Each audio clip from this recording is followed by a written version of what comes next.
Assalamualaikum warahmatullahi wabarakatuh. Saya akan mempresentasikan proposal saya yang berjudul Pengaruh Model Pembelajaran Discovery Learning terhadap keterampilan proses sains pada materi hidrolisis garam kelas 11 MIA SMA Negeri 3 Mataram. Nah, yang pertama yaitu adalah latar belakang. Nah, di sini menjelaskan rendahnya mutu pendidikan yang terlihat dari rendahnya hasil belajar peserta didik, lalu peran guru, metode pembelajaran discovery learning, dan berfokus pada materi hidrolisis garam. Nah, adapun batasan masalahnya yaitu siswa kelas 11 MIA yang berfokus pada materi hidrolisis garam, dan di sini juga menggunakan pendekatan kuantitatif atau eksperimen semu, lalu menggunakan metode discovery learning terhadap keterampilan proses sains siswa, dan penelitian ini dilakukan dengan cara perbandingan hasil belajar, kelas kontrol, dan kelas eksperimen. Nah, adapun rumusan masalahnya yaitu bagaimana pengaruh model pembelajaran discovery learning terhadap keterampilan proses sains pada materi hidrolisis garam kelas 11 MIA SMA Negeri 3 Mataram.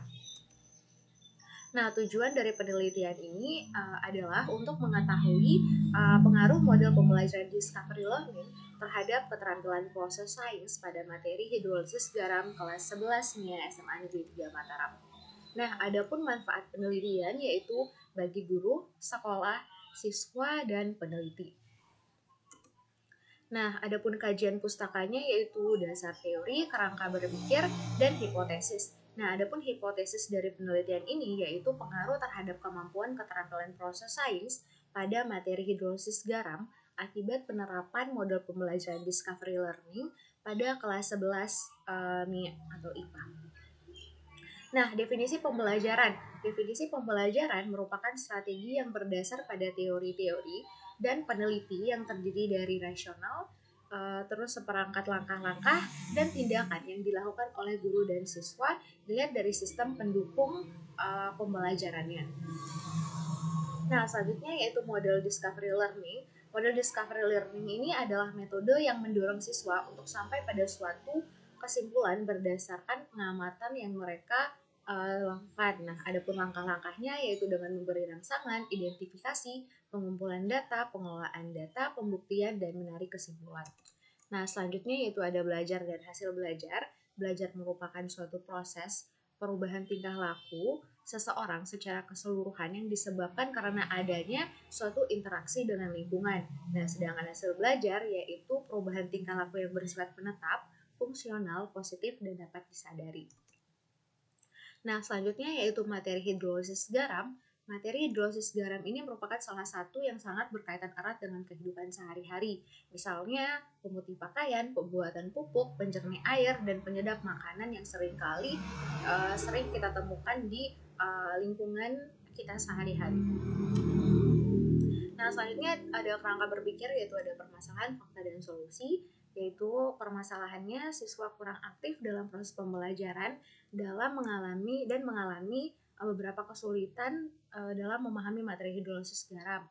Nah, terus faktanya guru masih menggunakan metode konvensional dalam proses pembelajaran, dan di sini solusinya yaitu dengan menerapkan metode pembelajaran discovery learning terhadap keterampilan proses sains. Lalu siswa berperan aktif dan mampu memahami materi pembelajaran baik secara kelompok maupun individual. Nah, metode penelitian yaitu ada waktu dan tempat. Nah, di sini populasi yang kita gunakan yaitu sejumlah 120 siswa SMA Negeri 3 Mataram. Lalu sampelnya untuk kelas kontrol sebanyak 40 siswa dan kelas eksperimen sebanyak 39 siswa. Nah, jenis penelitiannya yaitu eksperimen semu, yaitu dengan memberikan perlakuan pretest dan posttest.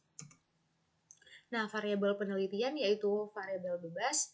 Dalam penelitian ini adalah pembelajaran menggunakan metode discovery learning, dan variabel terikatnya yaitu keterampilan proses sains siswa. Nah, di sini ada prosedur penelitian. Nah, sekarang yaitu pengumpulan data. Nah, pada proses pengumpulan data pada penelitian ini yaitu dilihat dari ujian akhir semester ganjil siswa sehingga dapat diberikan perlakuan awal dan perlakuan setelah memberikan uh, perlakuan dengan menggunakan metode discovery learning ini. Di sini ada data variabel yaitu kemampuan keterampilan sains sebelum diberi perlakuan dan sesudah diberi perlakuan, yaitu data yaitu dengan nilai awal dan nilai setelah diberi perlakuan, sumber data dari siswa itu sendiri dengan mendapatkan nilai tersebut dengan dilihat dari proses pretest dan post-test yang sudah disediakan. Nah, untuk teknik analisis datanya yaitu uji normalitas, di mana uji normalitas ini menganalisis kemampuan pemecahan masalah siswa terhadap distribusi normal atau tidaknya dalam melakukan uji tersebut. Lalu uji Ganain N-Ganain atau termomalitas digunakan untuk membandingkan peningkatan kemampuan pemecahan masalah kimia di antara kelas eksperimen maupun kelas kontrol.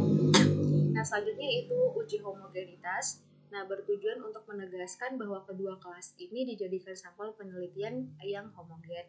Nah, itu dengan V hitung varians terbesar dibagi varians terkecil. Nah, selanjutnya itu uji hipotesis. Nah, uji hipotesis ini karena data yang diperoleh adalah normal dan homogen, dapat mengambil keputusan didasarkan pada uji hipotesis satu pihak, yaitu T hitung dan sebagainya. Nah, mungkin itu saja penjelasan dari proposal ini atau dari presentasi ini. Lebih kurangnya saya mohon maaf.